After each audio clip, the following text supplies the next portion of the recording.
వికారాబాద్ జిల్లా కొడంగల్ మున్సిపాలిటీ కేంద్రంలో విధులకు హాజరైన కార్మికుడు జోగు అనంతయ్యకు రోడ్డుపై వెళ్తున్న పలువురిని వీధి కుక్కలు దాడి చేసింది.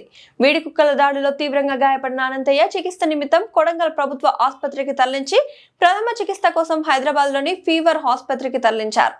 తాజా మాజీ కౌన్సిలర్ మధుసూదన్ యాదవ్ మాట్లాడుతూ కొడంగల్ మున్సిపాలిటీ కేంద్రంలో వీధి కుక్కల బెడద అధికమైందని, కుక్కల నివారణకు మున్సిపల్ అధికారులు చర్యలు తీసుకోవాలన్నారు.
ఈరోజు కొడంగల్ మున్సిపల్ పరిధిలో ఉన్న ఉదయం 5 గంటలకు మున్సిపల్ సిబ్బంది హాజరిచ్చి విధులకు హాజరు కావడానికి పోతున్నటువంటి జోగి అనంతయ్య అనేటువంటి వ్యక్తిని కుక్కలు కరుచుకుంటూ గుంజుకొని పోవడం జరిగింది.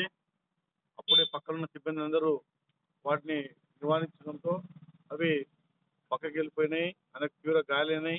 ఆయన తక్షణమే హాస్పిటల్కి తరలించి ప్రథమ చికిత్స చేసి హైదరాబాద్ హాస్పిటల్కి తరలించడం జరిగింది.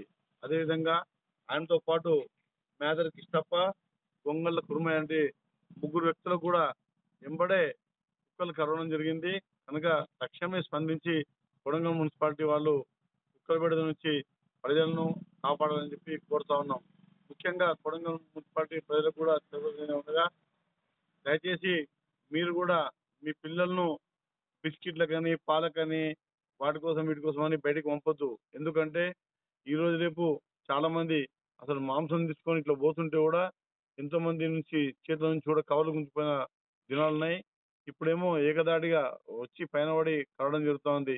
ఒక్కొక్క గదిలో మినిమం 30-40 కుక్కలు ఉంటున్నాయి. ఇప్పుడు మనకు తక్షణమే స్పందించి కుక్కల్ని వాళ్ళ నుంచి కాపాడాలని చెప్పి ప్రజలు కోరుతా ఉన్నాం.